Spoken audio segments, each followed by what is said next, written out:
Hello everybody, so today I will talk about calculus. The topic today is about integration and differential equations.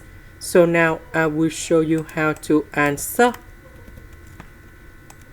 I will put number 8 go to the right. Next, we divide both sides by cosine y.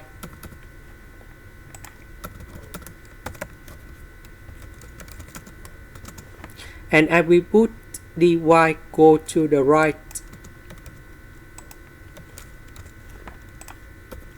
Next, we put the integration for the both sides.